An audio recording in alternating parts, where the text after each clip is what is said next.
2022 പുറത്തിറങ്ങിയ ടർക്കിഷ് ചലച്ചിത്രം ലവ് ടാക്ടിക്സിന്റെ കഥയാണ് സിനിമാ കഥയിലൂടെ ഇന്ന് നിങ്ങൾ കേൾക്കാനായി പോകുന്നത്. കഥയെ ആരംഭിക്കുന്നത് അസ്ലി എന്ന യുവതിയെ പരിചയപ്പെടുത്തിക്കൊണ്ടാണ്. 28 വയസ്സുകാരി അസ്ലി ഒരു വലിയ കമ്പനിയിൽ ഫാഷൻ ഡിസൈനറായി ജോലി നോക്കുന്നു. ലവ് ടാക്ടിക്സ് എന്ന പേരിൽ ഒരു ബ്ലോഗിംഗ് വെബ്സൈറ്റ് കൂടി അവൾക്കുണ്ട്. അതിലവൾ റിലേഷൻഷിപ്പിനെ പറ്റിയൊക്കെ വിശദമായി എഴുതുമായിരുന്നു. തന്റെ ഫോളോവേഴ്സിനൊക്കെ റിലേഷൻഷിപ്പിൽ അഡ്വൈസുകൾ കൊടുക്കുകയും ചെയ്യും. പിന്നാലെ നമ്മൾ ഒരു യുവാവിനെ പരിചയപ്പെടുന്നു. 30 വയസ്സുകാരൻ കരീം. കരീം ഒരു വലിയ കമ്പനിയിൽ അഡ്വർടൈസിംഗ് എക്സിക്യൂട്ടീവ് ആണ്. കരീം എന്ന് തന്റെ ടീമിനും മാനേജർക്കും മുമ്പിൽ അഡ്വർടൈസിംഗിന്റെ ഒരു പ്രപ്പോസൽ വെക്കുകയായിരുന്നു. സ്ത്രീകളുടെ സൈക്കോളജി ഒക്കെ പറഞ്ഞ് അവൻ അവരുടെ ശ്രദ്ധയും അഭിനന്ദനവും നേടിയെടുത്തു. ആ പ്രൊജക്ട് ഓണാവുകയും ചെയ്തു. അടുത്ത ദിവസം അസ്ലി തന്റെ കൂട്ടുകാരുമായി മീറ്റ് ചെയ്തു. അതിലൊരു കൂട്ടുകാരി ഒരു പയ്യനാൽ പ്രണയത്തിൽ വീണ് കബളിപ്പിക്കപ്പെട്ടിരുന്നു. അസ്ലി അവൾ ചെയ്ത മിസ്റ്റേക്കുകളെ പറ്റി തന്റെ കൂട്ടുകാരി കൂടിയായ ആ പെൺകുട്ടിയോട് വിശദീകരിച്ചു. ഡേറ്റിന് പോയി അന്ന് തന്നെ അവന്റെ കൂടെ കിടക്കുകയും ചെയ്തതാ നീ ചെയ്ത ഏറ്റവും വലിയ മിസ്റ്റേക്ക് എന്നൊക്കെ അവൾ പറഞ്ഞ ശേഷം അവളെ തേച്ച പയ്യനെ പറ്റി വളരെ മോശമായ രീതിയിൽ സംസാരിക്കാനും തുടങ്ങി. അന്ന് രാത്രിയിൽ അസ്ലി ബ്ലോഗ് എഴുതി. എല്ലാ ആണുങ്ങളും അത്തരത്തിൽ വഞ്ചിക്കാൻ നടക്കുന്നവരാണെന്ന മട്ടിലായിരുന്നു വധ. ലോകത്തിലുള്ള എല്ലാ ആണുങ്ങളെയും പെണ്ണ് വിചാരിച്ചാൽ വരുത്തിയിൽ നിർത്താൻ പറ്റുമെന്നും അതിനവരെ സഹായിക്കുന്നത് ആണുങ്ങളുടെ ഹോർമോണുകളാണെന്നും ആണുങ്ങൾക്ക് പെണ്ണുങ്ങളോട് എപ്പോഴും ആകർഷണമാണ്, ഒരു പെണ്ണ് വിചാരിച്ചാൽ ഏതാണിനെയും വീഴ്ത്താൻ പറ്റും എന്നുമൊക്കെ അവൾ കുറിച്ചു. അന്ന് ആ ബ്ലോഗിൽ ഒരു കമന്റ് വന്നു. നിങ്ങൾ ഈ എഴുതുന്ന ടാക്ടിക്സ് ഒക്കെ വെച്ച് നിങ്ങൾ ഏതെങ്കിലും ആണിനെ പ്രണയത്തിൽ വീഴ്ത്തിയിട്ടുണ്ടോ എന്ന തരത്തിലായിരുന്നു വധ. അതൊരു ചലഞ്ചായി തന്നെ അസ്ലിക്ക് തോന്നി. ആ ചലഞ്ച് ഏറ്റെടുക്കുന്നതായി അസ്ലി കുറിക്കുകയും അതിന്റെ അപ്ഡേറ്റുകൾ ബ്ലോഗുകളായി തന്നെ താൻ എഴുതുമെന്ന് ഫോളോവറിനെ അറിയിക്കുകയും ചെയ്തു. അടുത്ത ദിവസം കരീം തന്റെ ഓഫീസിലെത്തി. കഴിഞ്ഞ ദിവസം മാനേജേഴ്സിനെ കൺവിൻസ് ചെയ്ത് താൻ റെഡിയാക്കിയ പ്രൊജക്ട് മറ്റൊരു കൊളീഗിന് കൈമാറ്റം ചെയ്യപ്പെട്ടത് അവനത്ര ഇഷ്ടപ്പെട്ടിരുന്നില്ല. പക്ഷെ അത് കൈമാറ്റം ചെയ്യപ്പെട്ടിരിക്കുന്നത് തന്റെ സുഹൃത്ത് ട്യൂണക്കാണെന്ന് അറിഞ്ഞതോടെ അവൻ കുറച്ചടങ്ങി. പക്ഷേ ട്യൂണക്കടുത്തെത്തിയതും അവൻ കണ്ടത് പ്രണയ നൈരാശ്യത്തിലിരിക്കുന്ന ട്യൂണയെയായിരുന്നു. കരീം ട്യൂണക്ക് പെണ്ണുങ്ങളെ പറ്റി ക്ലാസ് എടുക്കാൻ തുടങ്ങി. ഈ പെണ്ണുങ്ങളെയൊക്കെ മുഴുവനായി അരച്ചു കലക്കി ഞാൻ കുടിച്ചിട്ടുണ്ട് എന്നും സംസാരമധ്യത്തിൽ അവൻ പറഞ്ഞു. ഇതേ കാര്യമായിരുന്നു നേരെ തലതിരിച്ച് അസ്ലി ആ സമയം കൂട്ടുകാരികളോട് പറഞ്ഞുകൊണ്ടിരുന്നത്. ഈ ആണുങ്ങളുടെ സ്വഭാവമൊക്കെ എനിക്കറിയാം, അതൊക്കെ ഞാൻ അരച്ചു കലക്കി കുടിച്ചിട്ടുണ്ട്. കഥയടിച്ചുകൊണ്ടിരുന്ന കെരമിനെതിരെ അവിടെ ഉണ്ടായിരുന്ന ട്യൂണയും മറ്റൊരു കൂട്ടുകാരനും തിരിഞ്ഞു. ഏത് പെണ്ണിനെയും വീഴ്ത്താമെന്ന നിന്റെ ഭാവം ആദ്യമായി കാണുന്ന ഒരു നല്ല പെണ്ണിനെ വീഴ്ത്തി നീ കാണിക്കേ, അങ്ങനെയാണ് ഈ പ്രൊജക്ട് ഞാൻ നിനക്ക് തരാം, ട്യൂണ അവനോട് പറഞ്ഞു. കെരേമും ആ വെല്ലുവിളി ഏറ്റെടുത്തു. മറുവശത്ത് അസ്ലിക്കും അതേപോലൊരു വെല്ലുവിളി ഉണ്ടായിരുന്നതുകൊണ്ട് അസ്ലിയും കൂട്ടുകാരും അതിനുവേണ്ടി പ്ലാൻ ചെയ്യുകയായിരുന്നു. അന്നവർ ഒരു നൈറ്റ് ക്ലബിൽ പോവാൻ തീരുമാനിച്ചു. അതേ പദ്ധതിയായിരുന്നു കെരേമും കൂട്ടുകാരും തീരുമാനിച്ചിരുന്നതും. അവരും അണിഞ്ഞൊരുങ്ങി നൈറ്റ് ക്ലബിലേക്ക് പുറപ്പെട്ടു. യാദൃച്ഛികവശാൽ 2 കൂട്ടരും എത്തിപ്പെട്ടത് ഒരേ നൈറ്റ് ക്ലബിലായിരുന്നു. പറ്റിയ ആളെ തിരയുകയായിരുന്ന 2 കൂട്ടരും പരസ്പരം കണ്ടു. കൂട്ടുകാരോടായി അവരിരുവരും ഗെയിം ആരംഭിക്കാൻ പോവുകയാണ് എന്ന് പറയുകയും ചെയ്തു. കെരേം അസ്ലിക്കടുത്തേക്ക് പോയില്ല. അസ്ലിയും കെരേമിനടുത്തേക്ക് ചെന്നതുമില്ല. 2 ടേബിളിലായി അവർ പരസ്പരം അങ്ങോട്ടേക്കും ഇങ്ങോട്ടേക്കും വരും എന്ന് പ്രതീക്ഷിച്ചു നിന്നു. പക്ഷേ കുറച്ചു കഴിഞ്ഞിട്ടും അത് വർക്കാകുന്നില്ല എന്ന് അസ്ലിക്കും കെരേമിനും മനസ്സിലാകുന്നുണ്ടായിരുന്നു. കുറച്ചു കഴിഞ്ഞതും അസ്ലി മുന്നോട്ട് നടന്നു വന്ന് അവിടെ ഉണ്ടായിരുന്ന ഒരാളുമൊത്ത് ഡാൻസ് കളിച്ചു. ശേഷം ബാർടെൻഡറിന് അടുത്തു ചെന്ന് ഒരു മൊയ്ത്തോ ഓർഡർ ചെയ്തു. ആ സമയം അവിടെ നിന്നിരുന്ന വ്യക്തി അസ്ലിയോട് ഫ്ലേട്ട് ചെയ്യാനും അവളെ അൺകംഫർട്ടബിൾ ആക്കാനും ആരംഭിച്ചിരുന്നു.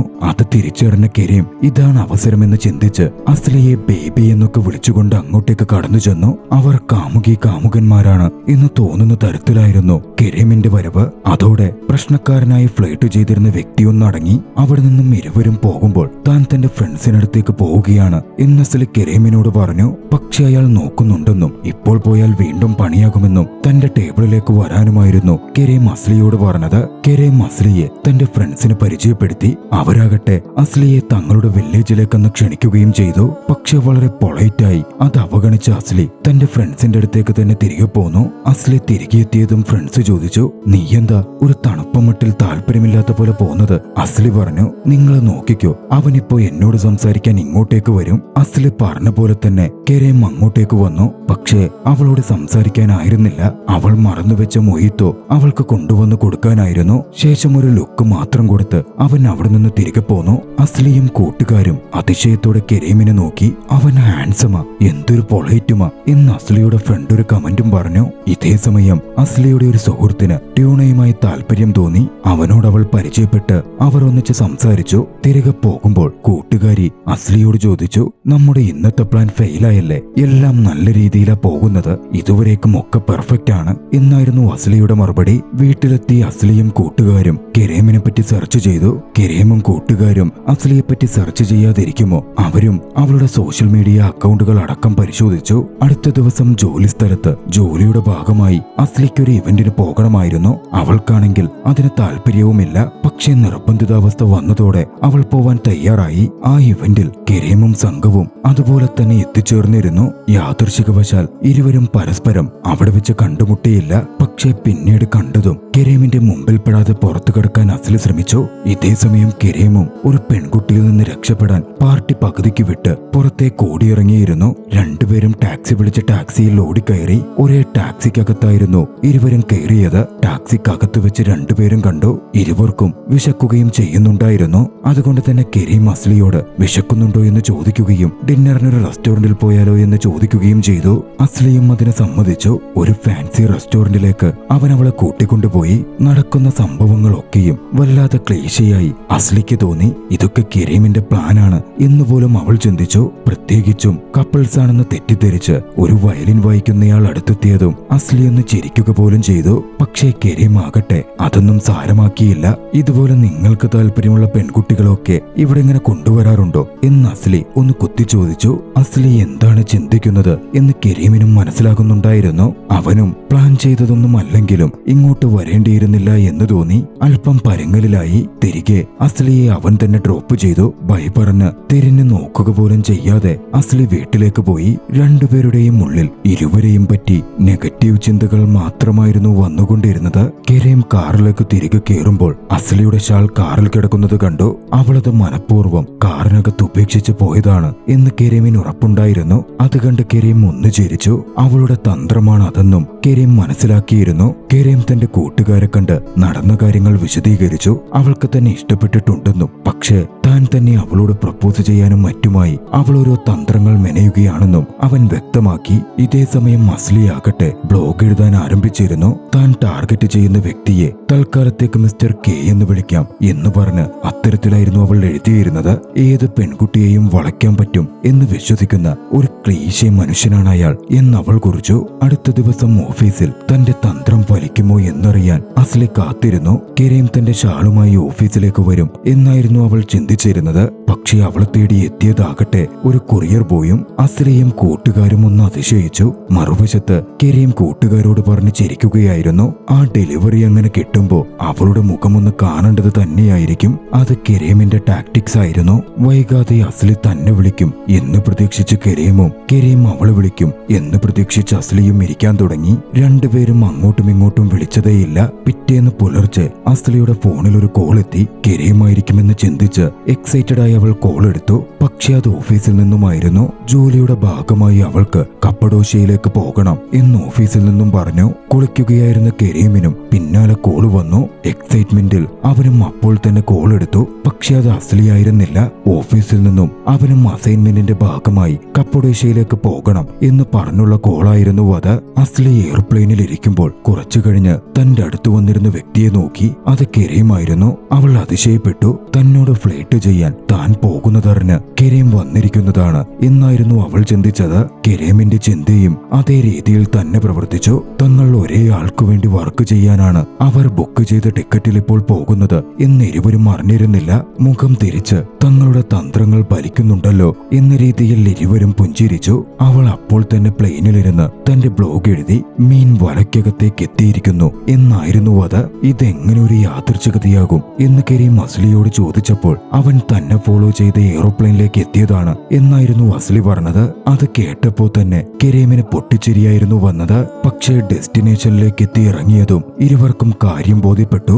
ഇരുവരെയും സ്വീകരിക്കാൻ ഒരേ നെയിം ബോർഡിൽ രണ്ടുപേരുടെയും പേരെഴുതി ഒരാൾ തന്നെയായിരുന്നു കാത്തുനിന്നിരുന്നത്. അവരിരുവരും ക്ലയന്റ് ബുക്ക് ചെയ്ത ഹോട്ടലിലേക്ക് എത്തി. മിസ്റ്റർ സെർവറ്റ് എന്ന വ്യക്തി അവരെ വെൽക്കം ചെയ്തു. കെരേമിന്റെ പേര് ചോദിച്ച സെർവറ്റ് "ഓ, ആഡ് ബോയ്" എന്ന് പറഞ്ഞ് കെരേമിനെ വിളിക്കാനും തുടങ്ങി. സെർവറ്റ് തന്നെ അസ്ലിയുടെ മുറിയിലേക്ക് കൊണ്ടുപോയി. ഒറ്റയ്ക്ക് മുറിയിലേക്ക് എത്തുമ്പോഴായിരുന്നു ഇരുവരും വിമാനത്തിലെ കണ്ടുമുട്ടൽ ശരിക്കും ഒരു യാദൃച്ഛികതയായിരുന്നു എന്ന് തിരിച്ചറിയുന്നത്. അസ്ലി റൂമിലെത്തി തന്റെ ബ്ലോഗിൽ എഴുതി, ഏതൊരാണിനെയും വീഴ്ത്താൻ തക്കവണ്ണമുള്ള ഒരു ആയുധമുണ്ട്, അസൂയ, കുശുമ്പ്. അതുപയോഗിച്ച് മിസ്റ്റർ കെയെ ഞാൻ എന്റെ മുമ്പിൽ മുട്ടുകുത്തിക്കാൻ പോവുകയാണ്. അസൂയ വരുമ്പോൾ ഏതൊരു പെണ്ണും പ്രഷ്യസായി ആണിന് തോന്നും എന്നും അവൾ കുറിച്ചു. വീണ്ടും ബിസിനസ് മീറ്റിംഗിന്റെ ഭാഗമായി അസ്ലിയും കെരേമും സെർവറ്റും വീണ്ടും കണ്ടു. അങ്ങോട്ടേക്ക് സെർവറ്റിന്റെ മകൾ മെൽറ്റം കടന്നു വന്നു. അവരെ സെർവറ്റ് ഇരുവർക്കും പരിചയപ്പെടുത്തി. പക്ഷേ കെരേമിന് മെൽറ്റത്തിനെ മുമ്പേ പരിചയമുണ്ടായിരുന്നു.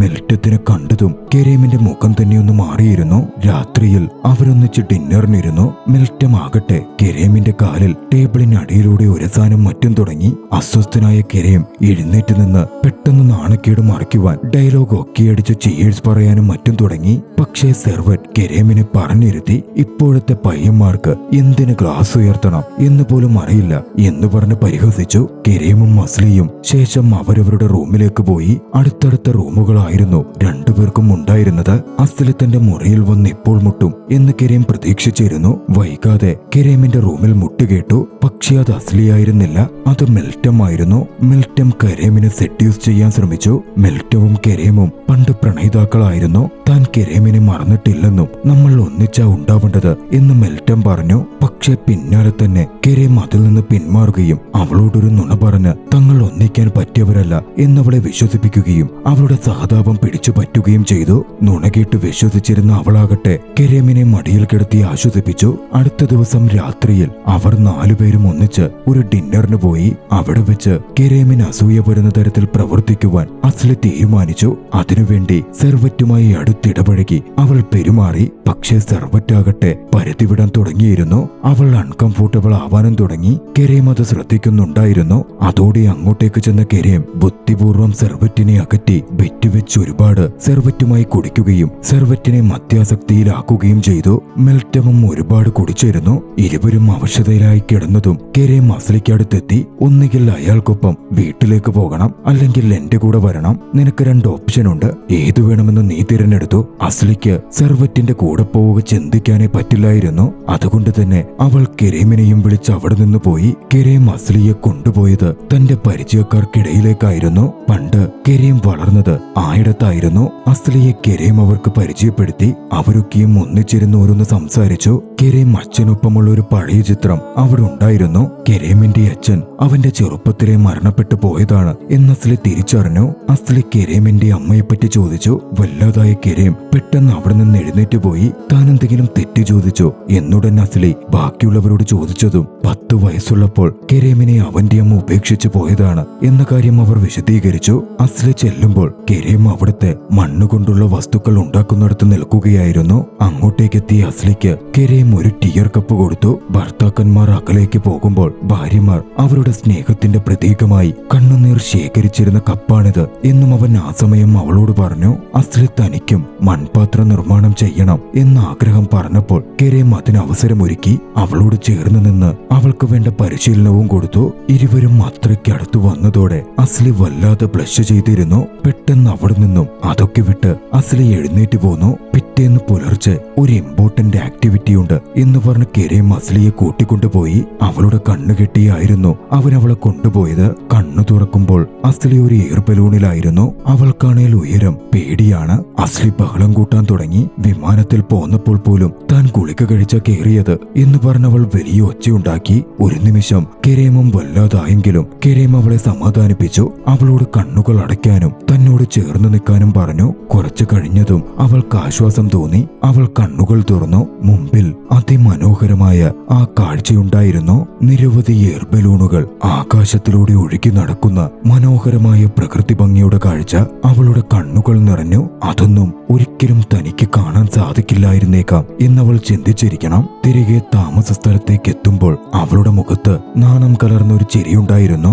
തലേ ദിവസത്തെ മനോഹരമായ രാത്രിക്ക് അവൾ അവനോട് നന്ദി പറഞ്ഞു. ശേഷം യാത്ര പറഞ്ഞു പിരിഞ്ഞു. റൂമിലെത്തിയ ഇരുവരും ഉള്ളിൽ നിന്നുള്ള സന്തോഷം കൊണ്ട് ചിരിക്കുന്നുണ്ടായിരുന്നു. തങ്ങൾ പരസ്പരം പ്രണയത്തിലായിരിക്കുന്നു എന്നവർ തിരിച്ചറിഞ്ഞു. കരീം പുറത്തേക്കിറങ്ങി അസ്ലിയുടെ വാതിലിൽ മുട്ടാൻ പോയെങ്കിലും ഒരു നിമിഷം മടിച്ചു നിന്നു. അസ്ലിയും കരീമിനടുത്തേക്ക് പോകുവാൻ ഡോർ തുറക്കാനായി ചെന്നെങ്കിലും പെട്ടെന്ന് എന്തോ ചിന്തിച്ചൊന്ന് മടിച്ചു നിന്നു. വൈകാതെ തങ്ങൾ വന്ന ജോലി ആവശ്യം കഴിഞ്ഞതോടെ സെർവറ്റിനോടും മെൽറ്റത്തോടും യാത്ര പറഞ്ഞ് ഇരുവരും നാട്ടിലേക്ക് മടങ്ങി. നാട്ടിലെത്തി കൂട്ടുകാർക്കൊപ്പം കരീം ഇരിക്കാൻ തുടങ്ങി. ആ സമയം ഒരു കൂട്ടുകാരൻ അസ്ലിയുടെ ബ്ലോഗ് വായിക്കുന്നുണ്ടായിരുന്നു. പക്ഷേ അതിലെ ക്യാരക്ടർ കെയാണ്. കരീമെന്ന് അവരാരും തിരിച്ചറിഞ്ഞതുമില്ല. കൂട്ടത്തിൽ കൂട്ടുകാർ കരീമിനോട് ഒരു കാര്യം ചോദിച്ചു. അസ്ലിയുമായി അടുപ്പമായതിൽ പിന്നെ കരീം മറ്റൊരു പെൺകുട്ടിയുടെ കൂടെയും പോയിട്ടില്ല. ശരിക്കും അവൻ അവളോട് പ്രണയത്തിലായോ എന്നായിരുന്നു ആ ചോദ്യം. കരീം അത് അവഗണിച്ചു. മറുവശത്ത് അസ്ലിയാകട്ടെ മിസ്റ്റർ കെയെ പറ്റി പോസിറ്റീവായ രീതിയിൽ ബ്ലോഗിലും എഴുതാൻ ആരംഭിച്ചു. അതിലൊരു കമന്റും വന്നു. അവനെ ട്രിക്ക് ചെയ്യാൻ പോയി അവൾ അവനുമായി പ്രണയത്തിലായോ എന്നായിരുന്നു അത്. ആ കമന്റ് കണ്ടതും അസ്ലി പെട്ടെന്ന് തന്റെ ലാപ്ടോപ്പ് അടച്ചു. വൈകാതെ കരീമിൽ നിന്ന് ഡിന്നറിന് പോയാലോ എന്നൊരു മെസ്സേജ് അസ്ലിക്ക് എത്തി. അസ്ലി സന്തോഷിച്ചെങ്കിലും കമന്റ് ആലോചിച്ച് ഒരു നിമിഷം മടിച്ചു നിന്നു. പിന്നീട് നോ പറയാൻ പറ്റാതെ അവൾ യെസ് പറഞ്ഞു. തന്റെ വീട്ടിലേക്ക് വരുവാനായി കരീം അസ്ലിയെ ക്ഷണിച്ചു. ഡിന്നറിനായി അസ്ലി കരീമിന്റെ വീട്ടിലെത്തി. അവൻ അവൾക്കായി ഡിന്നർ സെറ്റ് ചെയ്തു. ഇന്ന് രാത്രിയിൽ തങ്ങളുടെ ചുംബനം സംഭവിച്ചേക്കാം എന്ന് അസ്ലി ബ്ലോഗിൽ ടൈപ്പ് ചെയ്തിരുന്നു. പലവരും അസ്ലിയും കരീമും അത്രമേൽ അടുത്തു വന്നെങ്കിലും അവർക്കിടയിൽ ചുംബനം സംഭവിച്ചില്ല. കരീം മുൻകൈ എടുത്തതുമില്ല. ഡിന്നർ കഴിഞ്ഞ് പുറത്ത് കരീം ഒരു മൂവി സെറ്റപ്പ് അറേഞ്ച് ചെയ്തിരുന്നു. ബ്രേക്ക്ഫാസ്റ്റ് അറ്റ് ടിഫനീസ് എന്ന മൂവിയായിരുന്നു അവിടെ പ്ലേ ചെയ്തത്. അതിലെ നായകനും നായികയും മഴയത്ത് ചുംബിക്കുന്ന രംഗമുണ്ട്. ആ രംഗമെത്തിയതും സ്പ്രിംഗ്ലർ ഉപയോഗിച്ച് കരീം അവിടെ ചെറിയ തോതിൽ മഴ പെയ്യിച്ചു. അത് അസ്ലിയെ വല്ലാതെ എക്സൈറ്റഡ് ആക്കിയിരുന്നു. ആ ഒരു മൊമെന്റിൽ അവർക്കിടയിൽ അവരുടെ ആദ്യ ചുംബനം സംഭവിച്ചു. അവൾ കരീമിനോട് ഓരോന്ന് സംസാരിക്കാൻ ശ്രമിച്ചു. അതുകൊണ്ട് തന്നെ പിന്നീട് അവർ സംസാരിച്ചിരുന്നു. കരീമിന്റെ അമ്മയെപ്പറ്റി കരീം ഒന്ന് മനസ്സു തുറന്നു. അവന്റെ അമ്മ പിയാനോ വായിക്കുമായിരുന്നുവെന്നും അമ്മയുടെ ഓർമ്മയ്ക്കാണ് വീട്ടിൽ താൻ അമ്മയുടെ പിയാനോ സൂക്ഷിച്ചിരിക്കുന്നതെന്നും അമ്മ പോയതിൽ പിന്നെ താൻ ആ പിയാനോയിൽ തൊട്ടിട്ട് പോലുമില്ലെന്ന് കരീം പറഞ്ഞു. പിയാനോ പുറത്തു കളഞ്ഞാൽ അമ്മയെ താൻ മറന്നു പോകുമോ എന്നും ഒരുപക്ഷെ അമ്മയോട് താൻ ക്ഷമിക്കുമോ എന്നും ഭയപ്പെടുന്നുവെന്നും അവൻ കൂട്ടിച്ചേർത്തു. അവർ സംസാരിച്ചുകൊണ്ടേയിരുന്നു. കുറച്ചു കഴിഞ്ഞ് ഇരുവരും ഒന്നിച്ചുറങ്ങുകയും ചെയ്തു. ഉറക്കത്തിൽ നിന്നൊന്ന് ഞെട്ടിയപ്പോൾ അവിടെ അസ്ലിയെ കാണുന്നുണ്ടായിരുന്നില്ല. കരീം പുറത്തേക്ക് ചെന്നു നോക്കി. പിയാനോയിൽ അവൾ ഇരിക്കുന്നുണ്ടായിരുന്നു.